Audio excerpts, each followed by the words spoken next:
Good evening, everybody, and thank you so much for coming to this evening's lecture, the third in our Frank Davis Memorial Lectures this year.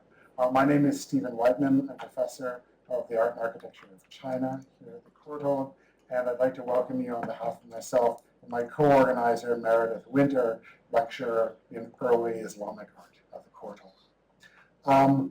This year's Frank Davis Memorial Lecture series is entitled, and for those of you who are repeat visitors, you will know that we've been trying to work out exactly how to read the X in this title. And so I'm going to offer yet a third reading and suggest that this year's title is At the Crossroads of Art History and Computer Vision. Meredith doesn't like that expression. Reflecting on the past in the digital era. And I want to say that by way of introducing a little bit the theme, that this is a particular evening. We look forward to all of the evenings. We love all of our speakers equally. But we have been particularly looking forward to this evening's lecture. Because as you will hear, Lamia's interests are somewhat in the history of technology and to a degree how they may inform some of what we are thinking about today in terms of emerging technologies. When we were organizing this series, Meredith, at the top of Meredith's list of suggested speakers was Professor Balafrej, and I said at first, I'm not sure how this fits in a series ostensibly about digital art history, which at the limit was as far as we had gone. And Meredith articulated what has become the vision for this series, which is a need, and really the sort of guiding principle of this series for us this year, which is a need to place some of what is changing about art history, some of what is changing about the technologies that we use in art history and architectural history and heritage studies and curating within a historical context, to understand it within a sort of long history of the interactions of technology or at the crossroads of technology and art. And so these are the questions that we have been raising so far, and that we look forward to hearing more about tonight and again next week. And so now I foolishly let my phone close. And so I want to make sure that I get next week's. I want to, before I leave you, to spruik next week's final lecture, in which Anna Nosling from the University of Stockholm, oh goodness, you had it right here. Oh, yes, okay. We'll explore how digital infrastructures and platforms structure scholarly thinking about images and their implications. And so I encourage you to come back next week, Tuesday the 16th, at the same hour in the same room. And until then, I will hand it over to Meredith Winter.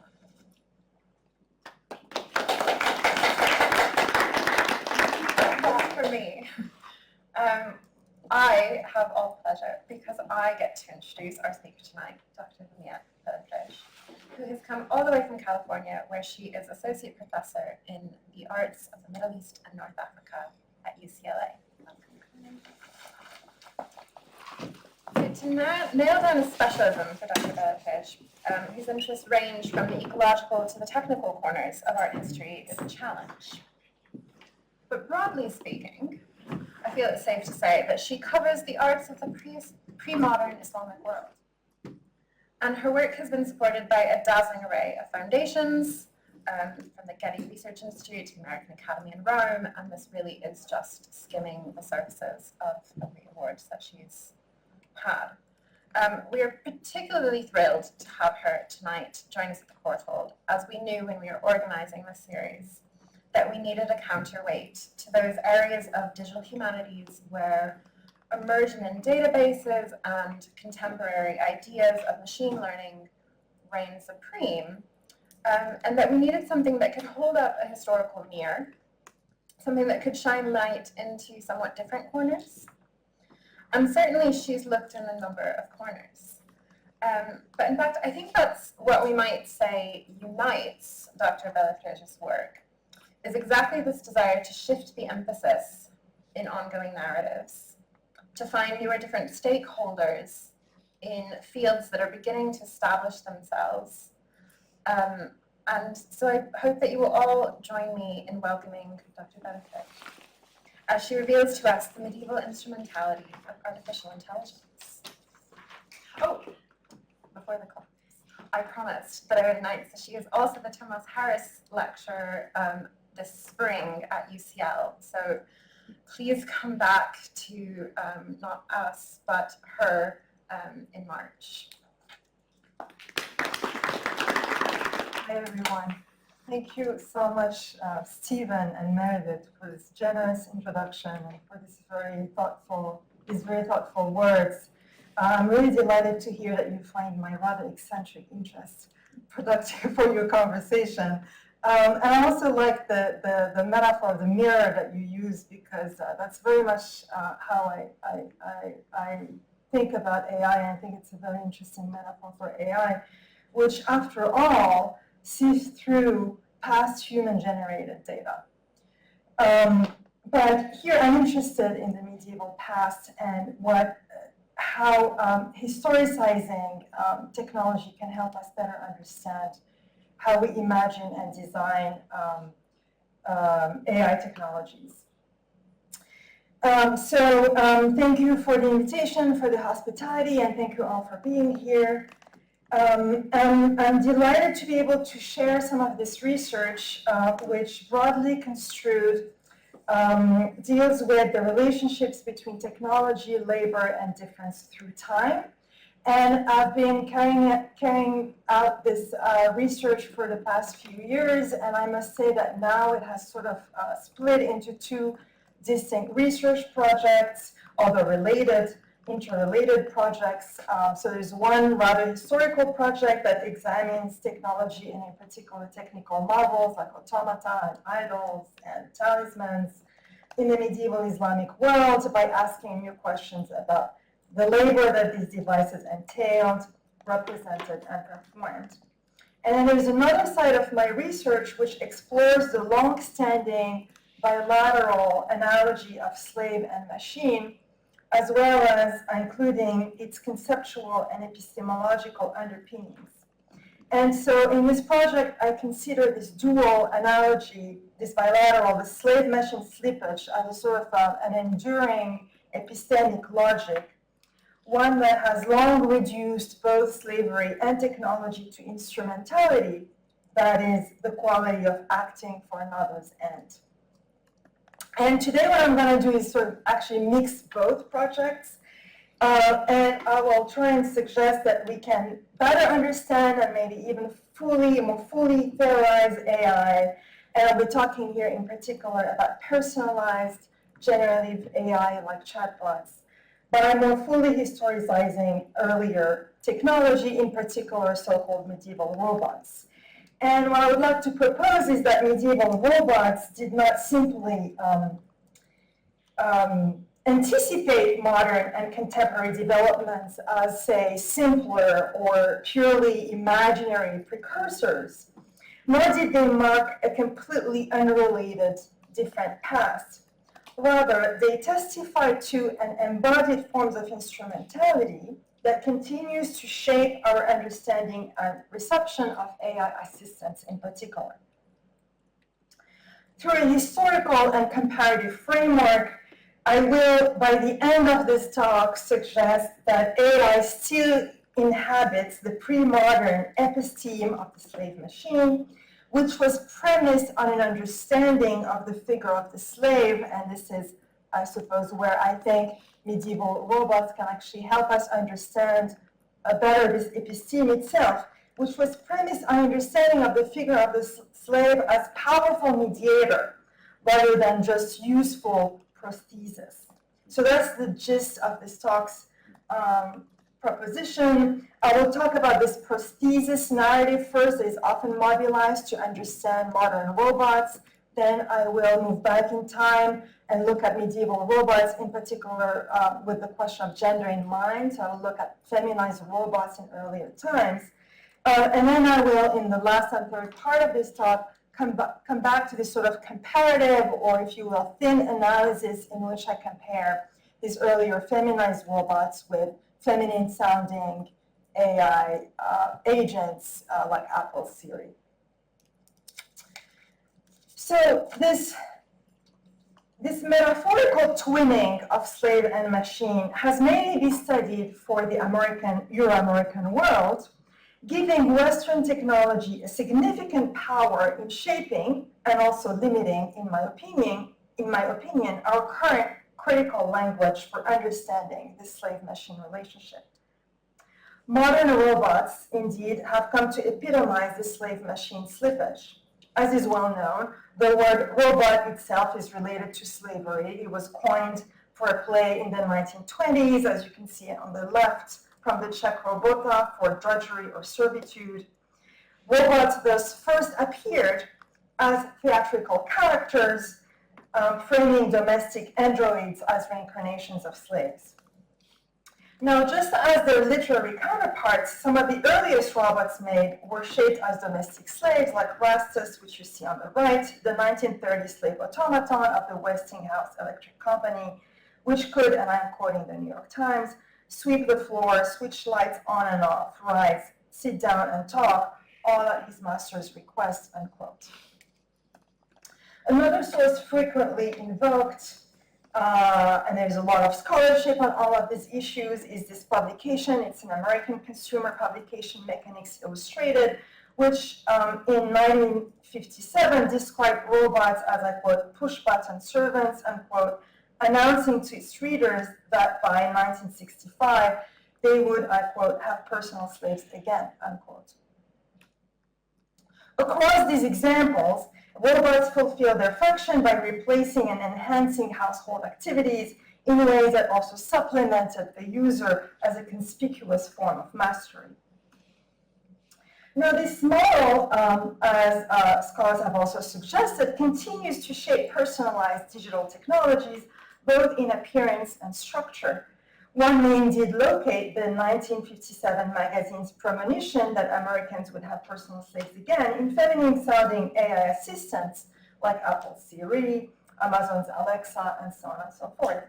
This was noted by scholars, for example, Andrea Guzman, who described the interaction between user and Siri, I quote, as an employer-to-employee relationship or master-to-servant, with Siri working for and controlled by the user, unquote.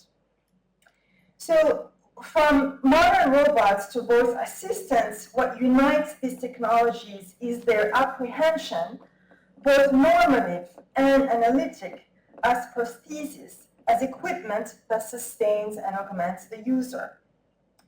This prosthetic model, moreover, implies a particular norm for representing domestic labor that is as consisting primarily of a prosthetic extension of an organ in the dual sense of a bodily part and an instrument capacitating a commanding subject.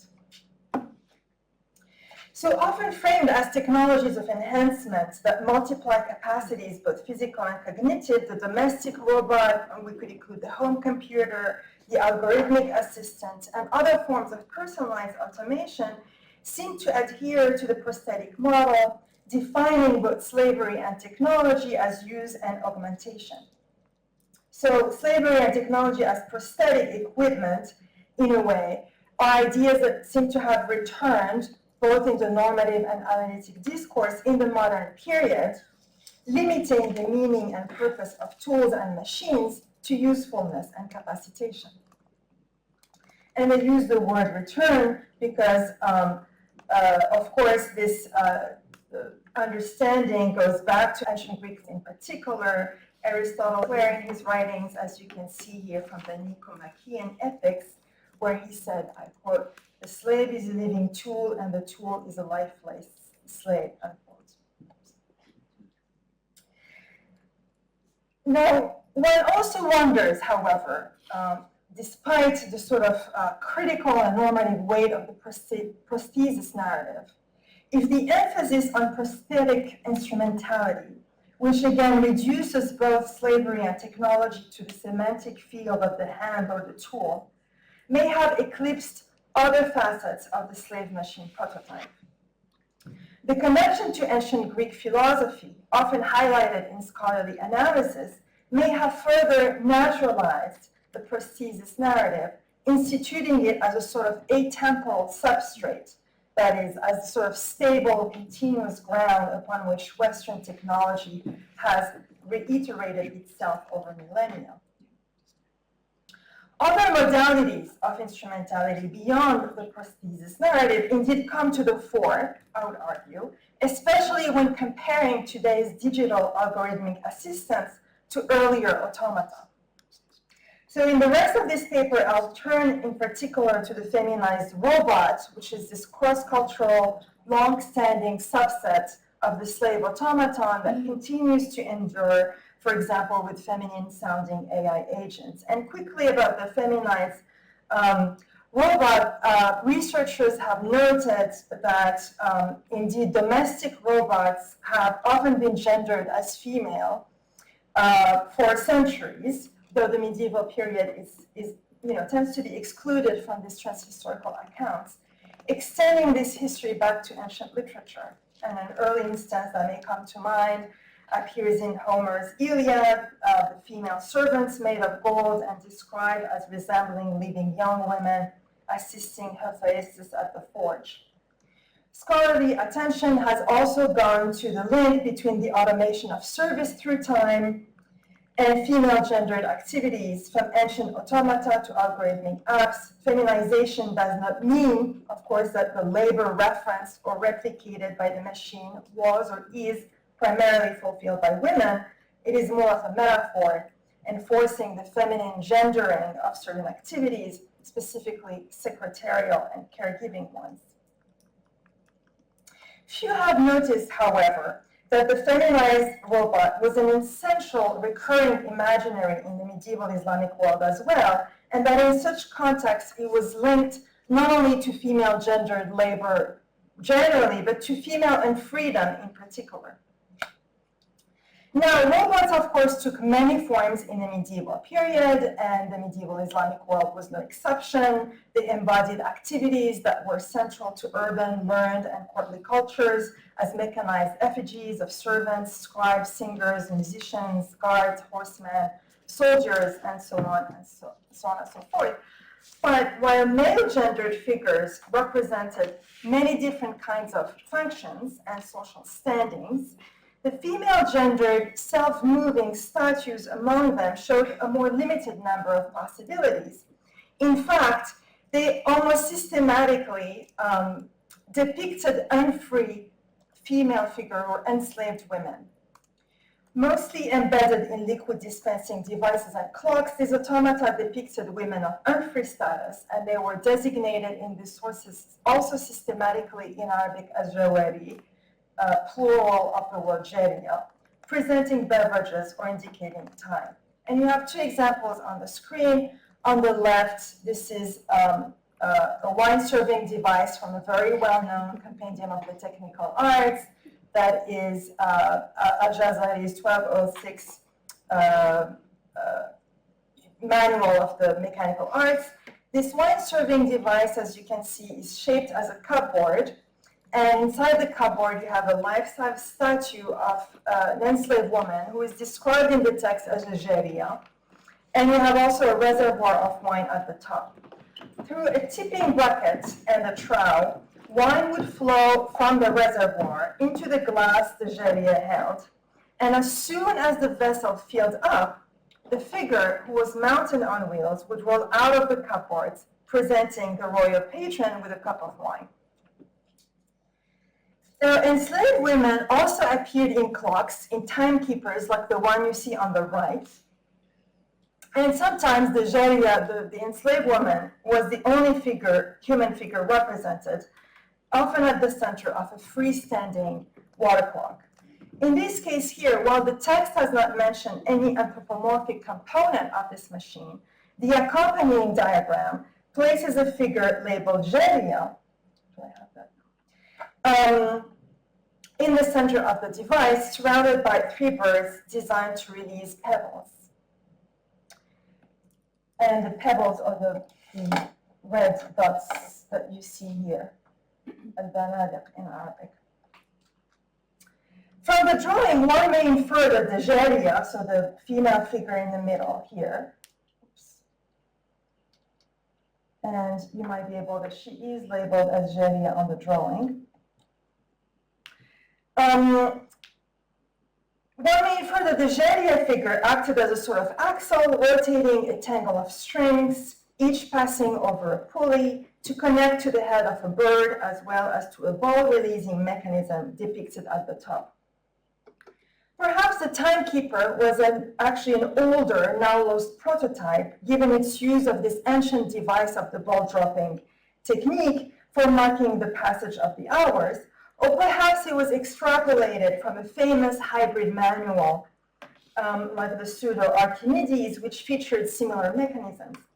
In any case, the image here added a new figurative layer, suggesting that visualization also played a role in supplementing and actualizing the textual content, while propounding a link between female-gendered enslavement, the activity of timekeeping, and mechanized action. And as this juncture, I wanted to linger a little bit about this word, Jawari and Geria, which is so ubiquitous in the sources, and it's used, for example, in this case, in both cases here, even though they stem from very different contexts, it's used in both cases here to designate the female figure. This is the word that we also find consistently employed across medieval Arabic sources, both documentary and literary, for female domestic servants, in particular of enslaved status. And this is striking for several reasons, but one is that Geria plural Jawari could also in theory mean a free servant or a young woman. And then this repetition is also striking because other terms for female slaves actually were possible, like Amma or Mamluka. But despite these two features, we find this term over and over again. And I could show you many documents. These you see here are two documents that are part of the documentation of the slave trade in the medieval Islamic world. Now, the slave trade generated a significant paper trail, especially at the slave market, because sellers had to provide a deed of sale, and slave brokers were also required to record the transactions in a notebook. And in fact, what you see here on the left is a fragment of a slave broker's daftar or notebook dated to the late 10th, early 11th century. It was excavated in 1980 in Fustat. And as Donald Richards has shown, these fragments contain brief descriptions of the transaction of sale. And the papyrus on the right is a 9th century Arabic papyrus, and it's a bill for the sale of a female slave. And in both documents, and I've boxed the term in green here, in both documents, female slaves, and actually across all documents that I've seen of the slave trade, female slaves were invariably named Jawari. And as such, Geria paralleled the better studied ghulam or boy, and they were both used extensively, probably because they are euphemistic. This was argued, for example, by D.S. Goitain already in 1962, when he noted that ghulam and milder designations were actually preferred for slaves over more unequivocal terms, which likely explains this repetition of the term Jawari in the sources. And as these documents also attest, female domestic slavery was the most intensive form of enslavement in pre-modern history, as is well known for the history of global slavery at large. And again, the medieval Islamic world was no exception. By the 12th century, activities of slave trading were at their peak across various parts of Africa, the Persian Gulf, and the Black Sea hinterlands, bolstered by shared mercantile networks that involved Muslims, Jews, and Christians. And you see some of these networks diagrammed on this map here. Now, we know a lot about, and a lot has been written about more elite forms of enslavement, but the largest proportion of enslaved women were actually employed for domestic and sexual labor in the more anonymous, less elite homes of merchants, scholars, and artisans. Within these settings, the roles and expectations for unfree women depended on their owner's social standing and their particular duties in the household, but generally they worked in various capacities as assistants, sexual workers, cooks, servants, mothers, or nurses. Now, to return to these jawari automata, which comprise both liquid dispensers and clocks, the machines themselves confirm the link between the enslaved women they represented and bonded labor, specifically in the context of domestic slavery. This is signified through the functions they replicated, like the serving of beverages, and through the figures' positions, often placed at the threshold as though coming in and out of the house, a level of visibility and mobility that characterized female-gendered enslaved status, as I'll explain in a second. And a few more sources, in fact, both literary and technical, corroborate this sort of diffuse, consistent association of enslaved women with horological devices in particular. What's also interesting about clocks is that they suggest possibilities of display, both restricted and public. And public water clocks, I believe, occur in this treatise. So this could be maybe more in line with the topic of the lecture series, the image on the right, because it is a digital reproduction of a medieval clock. But I will not linger on the use of the digital here. It's a very interesting tendency, right, to sort of create these digital reproductions of medieval devices. I mean, there would be a lot to say about how it represents and misrepresents the medieval machine. But in any case, this is a recent, I think, 2008 digital reproduction of a medieval water clock that is described in the book whose title you have on the screen, Kitab al-Asrar fi Nata'ij al-Afkar by Ibn Khalaf al-Muradi. Now, a third of the contrivances described in this particular treatise, including 5 water clocks, involve female slaves. And again, these are the only female gendered figures in the manual.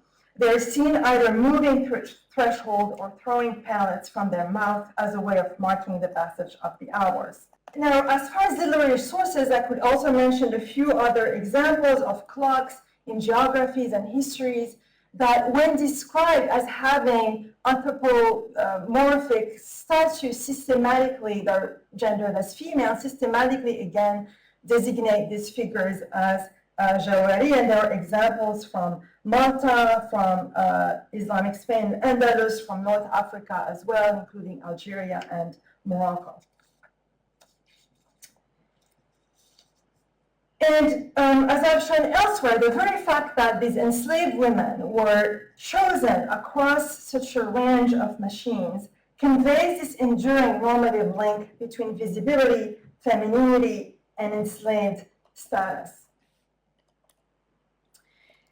Of course, there's also a sense that female domestic labor was expected to be disciplined and regimented, given the connection drawn between animated jawari and the labor of keeping time in particular. And this association of female domestic slavery with both visibility and mobility was not incidental. It also appears in a range of other representations and in literary and legal and medical sources as an integral part of, actually, of that freedom. So in other words, what I'm trying to say here is that the fact that enslaved women were so visible and made visible as these mobile entities that could cross thresholds, that did not make enslavement more benign, right? It was really a norm that was part of global enslavement in the pre-modern world, as a lot of scholars are showing, right? So one of the norms of enslavement, when it was gendered as female in particular, but not only, was that it entailed mobility across the divides of public and private. And there are a lot of sources, a lot of documents that have been used as well to make this point and to show that these female slaves, these jawari, acted, for example, as messengers. They acted as representatives on behalf of their female owners, making all sorts of arrangements on behalf of their masters, including monetary arrangements, for example. And so they were their owners' proxies, if you will. And across these documents, there is always a sort of also emphasis on mediatory functions. And and that emphasized the fact that these enslaved women really were to sort of connect different spheres, different places, and different generations.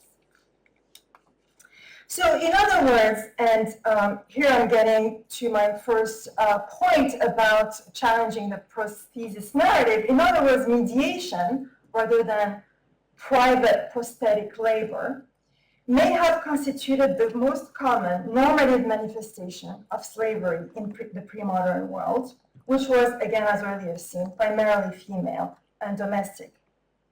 Not reducible to hidden menial work, household slavery indeed often entailed access to and intervention in the public sphere, which itself necessitated an array of social, spatial, and technical skills.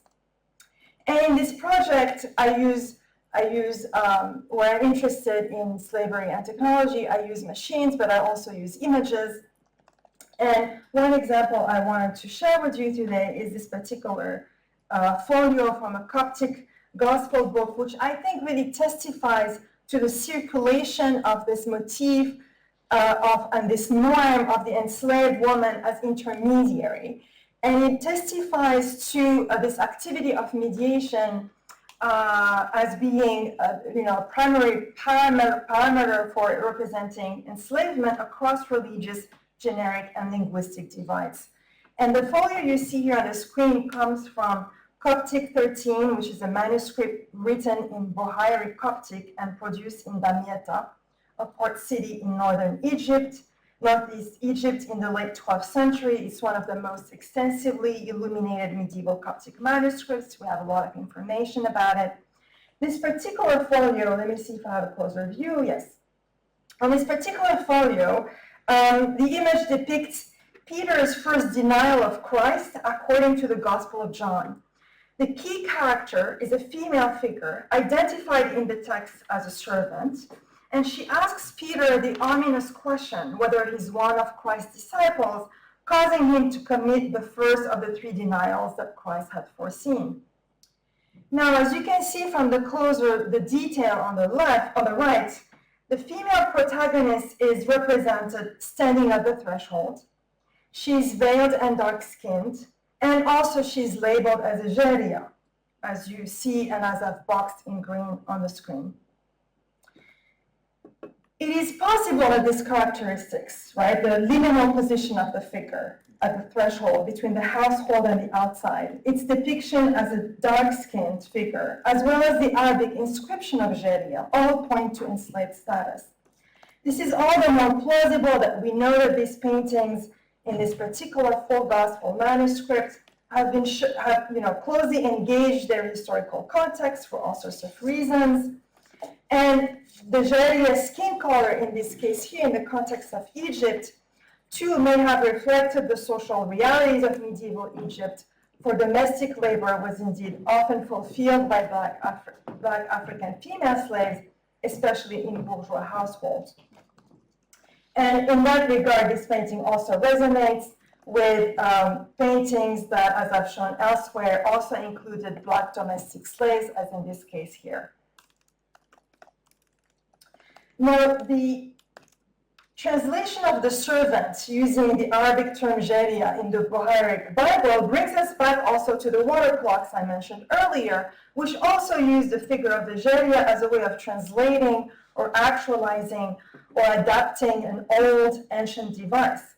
Similarly, the Coptic image uses the geria as the superimposed image, actualizing the story of Peter's first denial through contemporaneous histories, while putting itself in conversation with artifacts and representations that similarly foregrounded Jawari's intercessory role. Now, the medieval representation of slavery as instrumental mediation prompts us to readdress the question of instrumentality for modern and contemporary technologies as well, especially personalized intelligent devices like algorithmic assistants. At this point, I should say that the debate on AI programs is usually split between at least three attitudes. One, there is a critical approach to AI that I mentioned earlier. By AI again, I mean here, personalized generative programs like Apple Siri or ChatGPT. There is a critical approach to AI that recenters the prosthesis narrative, viewing algorithmic assistance as yet another manifestation of the model of technology as servile tool. Another narrative sees the prosthesis narrative actually as a ruse, meant to facilitate surveillance while feeding an economy of data and attention. And then, of course, third of all, there is a rather techno-utopian and affirmative discourse that sees in AI actually a sign of the dissolution to come of the slave-like automaton precipitated by the rise of an intelligent, even spontaneous machine. Now, I do think that thinking of the machine as intelligent and thinking of the machine as a repetitive and obedient or not inherently opposed gesture, as I would say premodern automata show us. Instead of either repeating or challenging the prosthesis narrative, technologies like algorithmic agents may manifest a more complex, medieval, one might say, version of the slave-machine paradigm by layering instrumentality qua prosthesis with instrumentality qua mediation, gaining power along the way. Now, this duality of subservient and intelligent technology has long served to produce and enhance a binary of mindless versus digital tool. Norbert Wiener, for example, would have classified the aforementioned clocks and vessels with automated slaves as medieval precursors of deterministic science, which viewed the universe as perfect clockwork, as a cohesive, orderly whole, governed by fixed causal laws. By contrast, the computer, for example, which is based on counting and arithmetic operations, testify for Wiener and others to physics' probabilistic turn, due notably to automated feedback, which provides the machine with the ability to evolve based on actual rather than expected performance, and thus to change its course by incorporating and responding to new messages, setting it apart from the kind of mechanist thinking that shaped automata.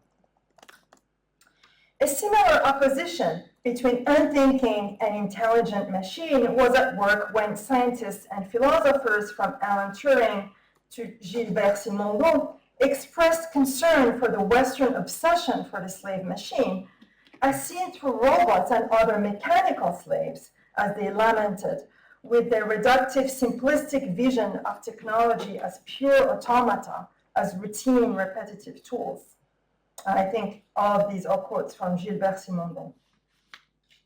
Most machinery, Turing remarked, happens to, I quote, carry out some very specific job and to carry out with certainty and considerable speed, unquote, so as to afford serviceability, efficiency, and reliability. For Turing and Simondon, this model was fraught, given how it could easily fall back on the image of the slave-like tool, expected to respond to the user's demands in an exact, acquiescent manner. Now, I do think that this binary is problematic because it reveals a sort of insistence on the prosthesis narrative as the sole manifestation of the slave-machine prototype. It conveys a narrow virtualization of slavery as mindless work, while also compromising, therefore, our ability to see this paradigm in a more comprehensive way. Of course, there are significant differences between analog and digital technology, between automata and computers, and I neither deny or flatten them. Yet, beyond this divide of the analog and the digital, or the deterministic and the probabilistic, a few similarities unite the automated joaillerie of the pre-modern Islamic world and today's feminized algorithms, including, I would argue, the layering of prosthetic and mediatory instrumentality.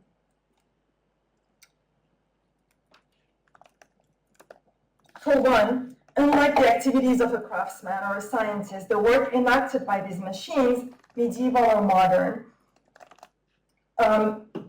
has its full scope and meaning restricted to physical or cognitive actions.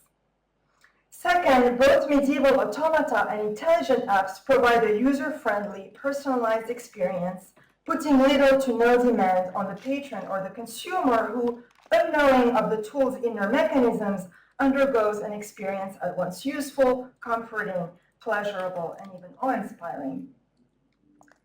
Thirdly, these machines tend to center acts of assistance, communication, and instruction, not only grounding their users in a commanding position, but also facilitating access to information and knowledge. The occupations represented, serving beverages, telling time, playing music, searching the web, further convey a rather extensive conception of feminized labor, combining domestic, caregiving, and clerical activities.